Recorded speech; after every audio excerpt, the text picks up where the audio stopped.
American Made is a new biopic directed by Doug Liman. Is it Liman or Lehman? Doug Liman. Lyman. It's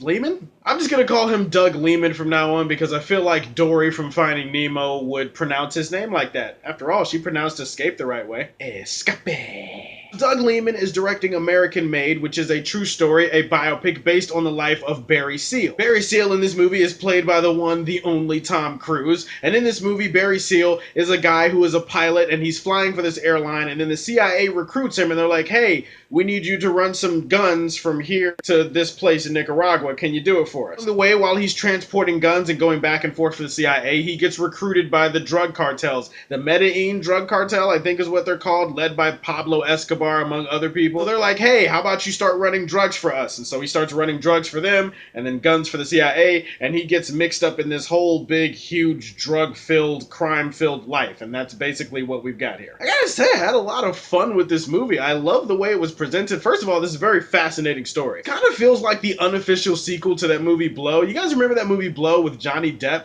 Yeah, it's basically told the story of Pablo Escobar from the perspective of George, what's his name? George Jang, I forgot his name. But either way, he was the main character of that story, and Barry Seal is the main character of this story, but you feel like they're telling two sides of the same exact story. Either way, it's a fascinating story because you get to see a different side to it. You get to see different angles. You get to see how shit got done. You get to see how complicit the government was in some of the shit that was happening, some of the drug trafficking, the money laundering, and the gun trafficking. You get to see a lot more than you would think you would going into a film like this. Between the great story and between the dialogue and between the great performances, Tom Cruise is the one guy that sells you on every single minute of it. This is one of those few times that I see Tom Cruise actually disappear into the character that he's playing. I didn't see Tom Cruise. Normally when I see a movie, I'm like, yep, that's Tom Cruise, and he's going to do his Tom Cruise thing, and usually his Tom Cruise thing involves running. There's a lot of running usually. Don't worry, for those that were concerned, he does run in this movie. He does have a scene where he runs, just in case you were worried.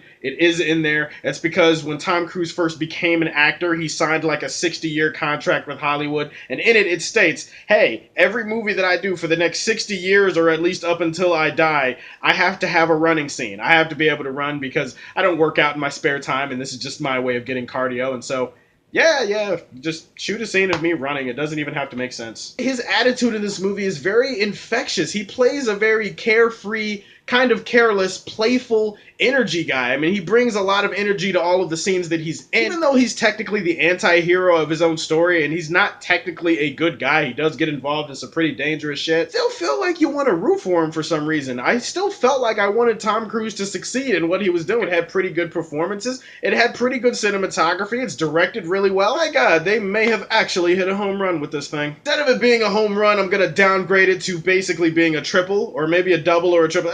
Let's give it a triple. It's a triple. It got to third base, but it didn't quite knock it out of the park. First of all, a biopic like this, a story like this, some parts of it are going to feel rushed and some parts of it are going to feel slow. Parts of the film that feel rushed are the parts of the film that I have the most issues with. I mean, there are parts of the movie where you feel like they just skim through a lot of shit. There's a montage and there's Tom Cruise narrating, and then they skip ahead again. They keep skipping ahead, and then there's a montage and then Tom Cruise is narrating, and that happens about 3 or 4 or 5 times in the movie. And sometimes you feel like, okay, they're rushing through because they have to cram a lot of stuff into this biopic. And there's other parts of the movie where nothing really of interest is happening and you're feeling like, okay, starting to get a little bored here. Can we get to the interesting stuff? And because of the nature of a story like this, there are going to be characters in the movie that are kind of perfunctory characters, like they don't really serve anything but the story. You feel like they're only there because the story that they're telling dictates that these characters have to be there. They're not characters that you feel invested in. You feel like they're only there because, hey, well, the story says this person was here when this happened, so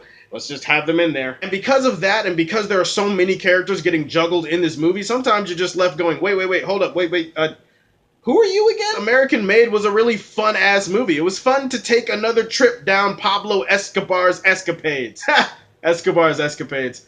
That should be a TV show one day. I'm copywriting that shit right here. Escobar's escapades. You heard it here first. It's not quite the home run that I was hoping it would be, but Man of Steel Silver Age seems like a good place to put this one. Give me your favorite Tom Cruise movie. Go ahead, drop that down below. Please like and subscribe to the Superfan Show, and as always, if you like what you see, tell me how you feel, and stay tuned to hear more from the Man of Steel. Peace.